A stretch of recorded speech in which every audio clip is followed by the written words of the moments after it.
In the last episode, I bought the cheapest Mach 2 Moth in Australia. In this episode, we're going to give it a bit of a refit and then take it for a sail in absolutely perfect conditions. Alright, so back on the Mach 2 project. I've got our state titles this weekend, hopefully, if there's wind. I sailed it for the first time on Saturday. Really promising.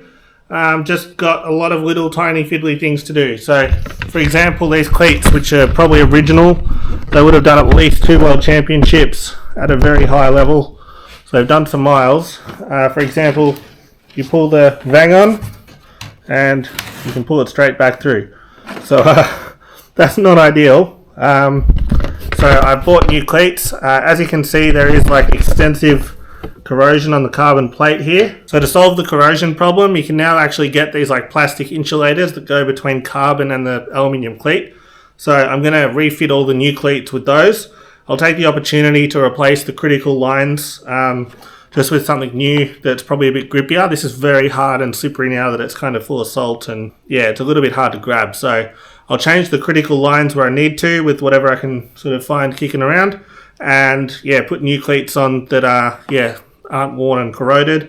And then there's just a few other little things I need to do for the weekend, and then we'll get that one out of the way, and then we can revisit this boat after Easter and sort of tune it up and get it all working properly. I'm fed up with changes. Come pick me up cause I just wanna see the light. I wanna be weightless. Teach me to fly, I won't be coming down. Right, so it is Wednesday night. It looks like the state titles might happen on Saturday. I've definitely got to get into this and get these cleats off. I figure if they're snapping screwdrivers because they're so corroded, I'll get off what I can with the screwdriver, and then I'll just cut the rest off with my multi-tool. So I bought a new blade for it that cuts metal, and I reckon that'll get through those bolts pretty quick. Could somebody wake me up? I don't wanna be here and let the world pass me by. Yeah. I just see her face wherever I look. She's standing in the crowd. So let go, I don't want to, but I'm gonna try. When she left me, yeah, let a little bit inside. You know, maybe things are gonna be alright. Cause I just wanna see the light.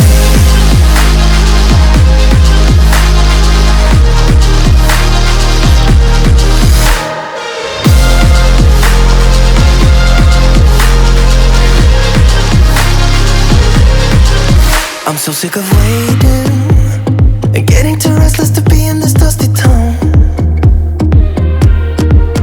I've heard of this place where people forget and you get another try. So come open up my door. I don't wanna be here and let the world pass me by.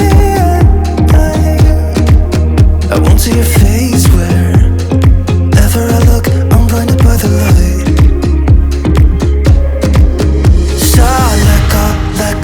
I don't want to, but I'm gonna try. When she left me, yeah, died a little bit inside. You know, maybe things are gonna be alright. Cause I just wanna see the light.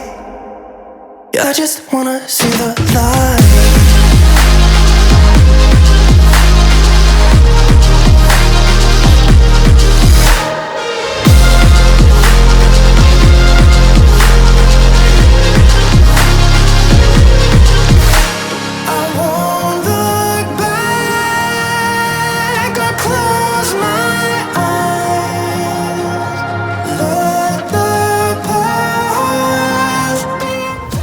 Alright, so it's 11:45. I've got the vang and the cano all in.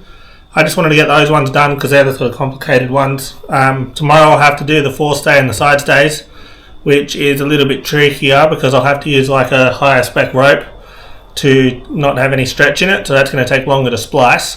But I'm confident I've kind of got my head around how this boat's laced up and everything, so we will get there, but probably should go to bed now since it's Thursday night.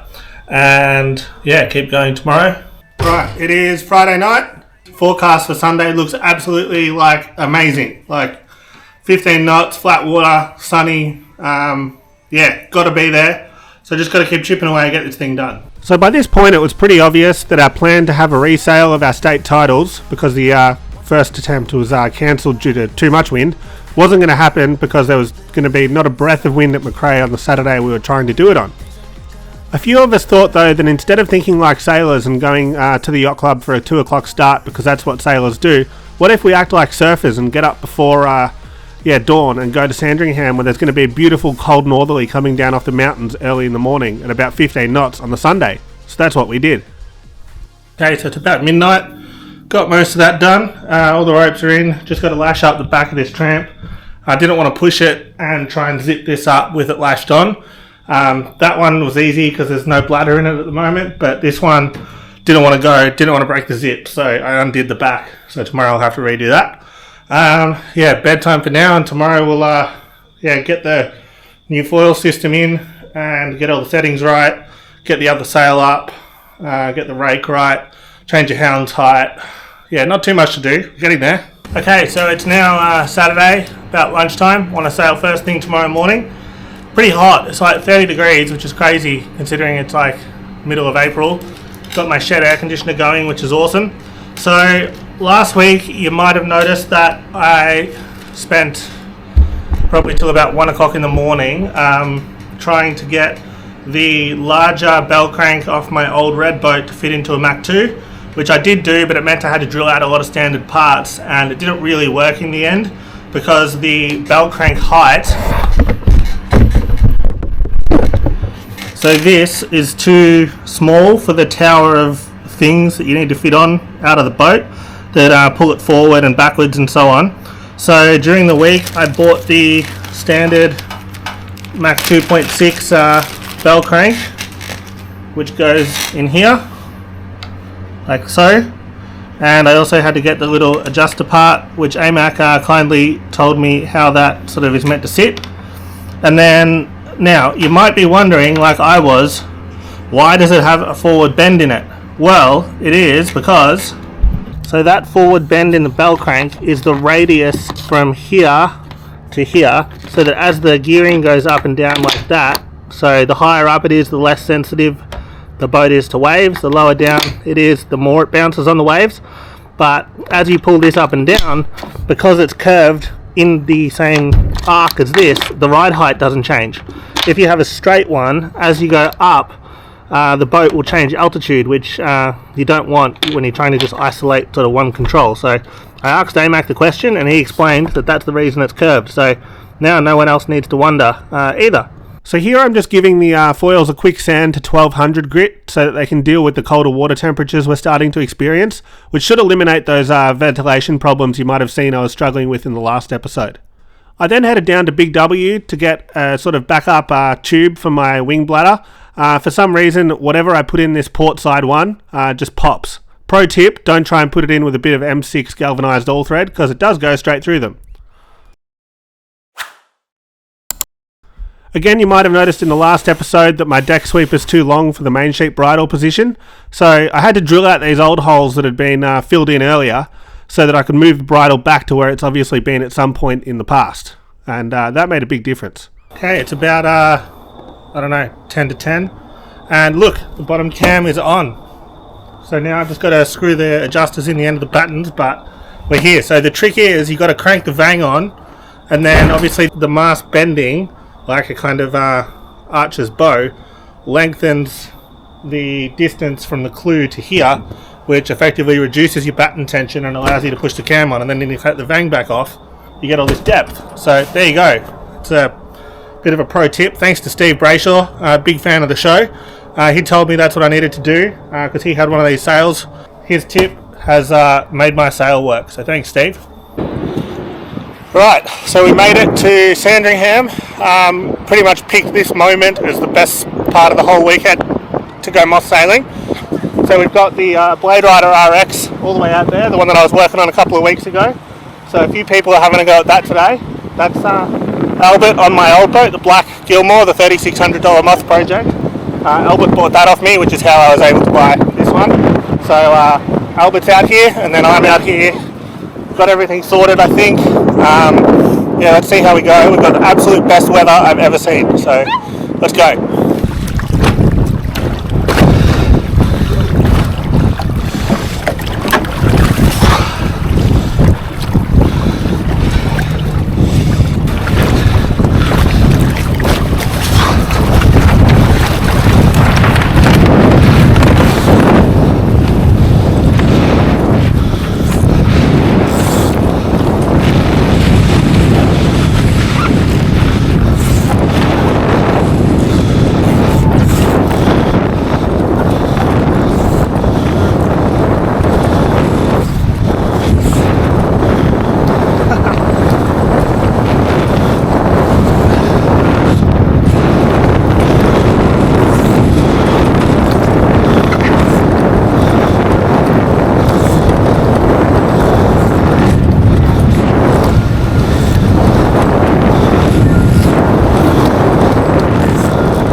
past the breakwater.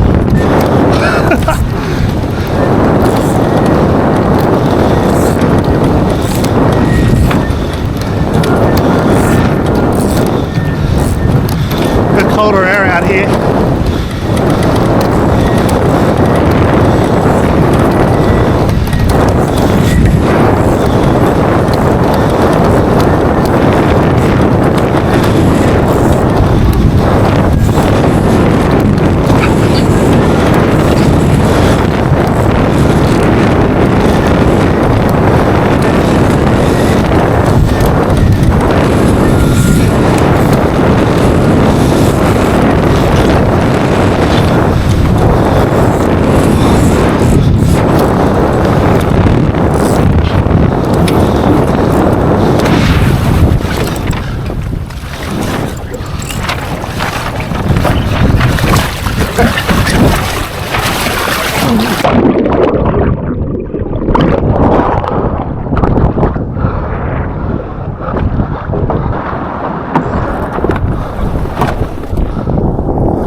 We get through this path and go away. Little one short. Coffee crap. There we go.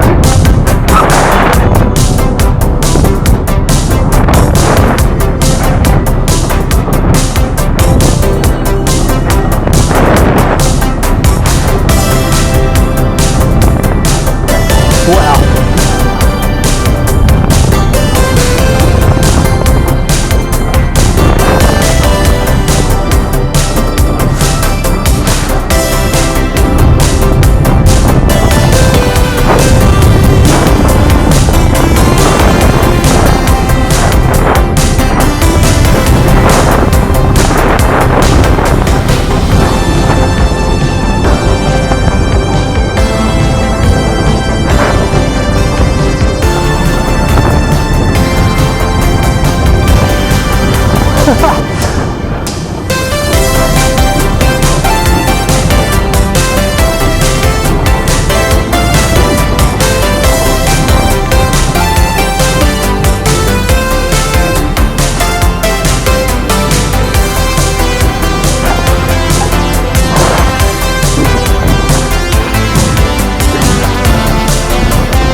Kind of need to stop.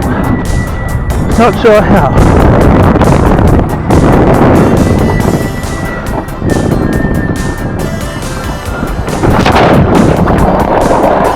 That'll hurt.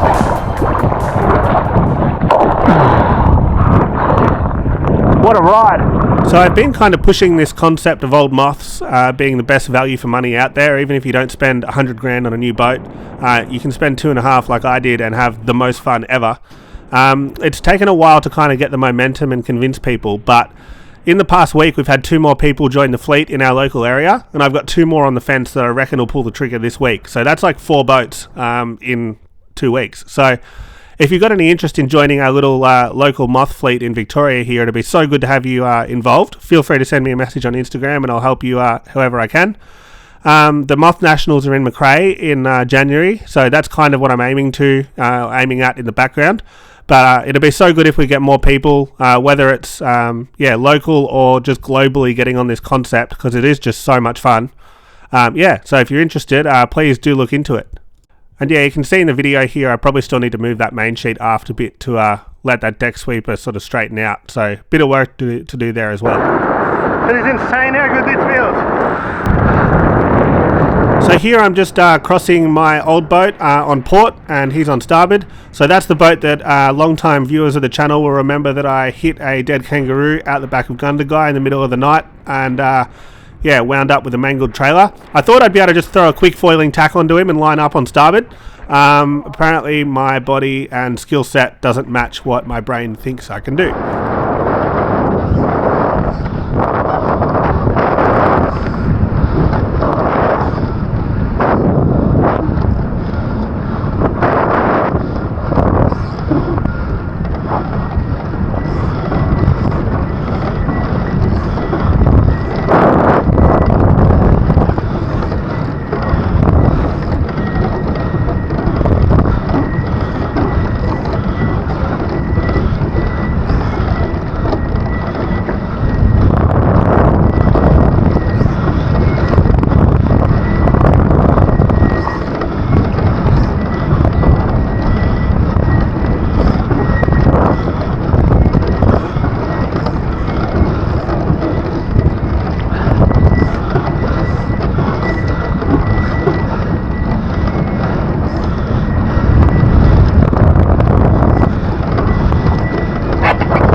So I've read in the past that the faster you go, the kind of less gearing you need, and I never really understood it until I had this camera angle under the boat.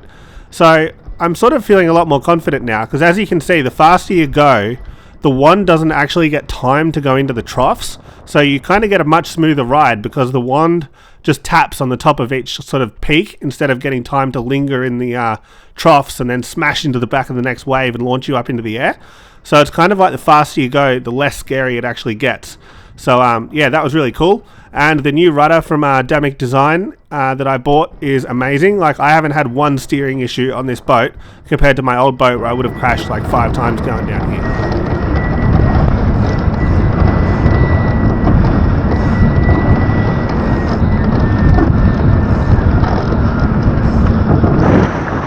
I thought I'd better go over and just see how my friends were going with their Blade Rider. All 3 of these people had never really sailed a Moth before. So I let Ian, who's an absolute guru, take my boat, and then I went and coached my friend Rod. It looks like Rod might be struggling a bit on the video here, but in fact he's actually comes from like a J24 background. This is Ian again, who's quite light compared to me, probably 50 kilos lighter.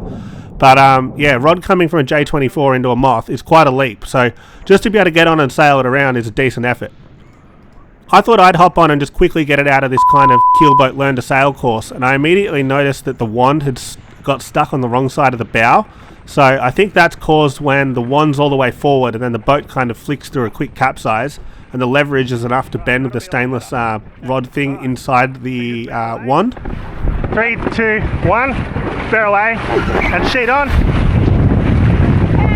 Ease the main, big ease. So while I was helping Rod get the hang of a boat that doesn't have a keel, my boat was off finishing off the survey work that the Lady Nelson started like 200 years ago. Even though it was miles offshore, it looks like it found some sort of rock that's probably charted, but you don't have a chart plotter on a Moth. Yeah, it wasn't that close to the bottom, but it just looks scary on the video. Like on the edge of the wing. Yep, sit up more. Cheat. I can feel that coming. You're good. It's back up. Oh, there we go. Now just grab all the main sheet.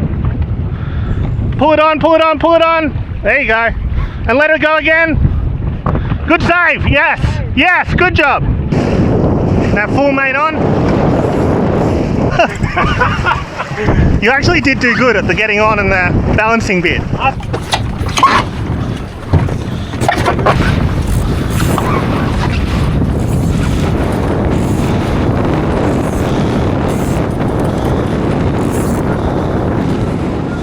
As per usual, an absolutely massive thanks to everyone that keeps liking the videos, commenting on them, sending me messages at Tom Stutchbury Sailing on Instagram. The biggest thanks to the people on Patreon that continue to support the channel financially. It is really, really, really appreciated. So yeah, don't forget to leave a comment, like and subscribe if you like the videos and want to see more of them. In the next episode, we're going to take the 12-foot skiff and race it in a volcano with zero preparation, and it's going to be a real adventure. So can't wait to take you along for that one. Thanks for watching, and I'll see you next time.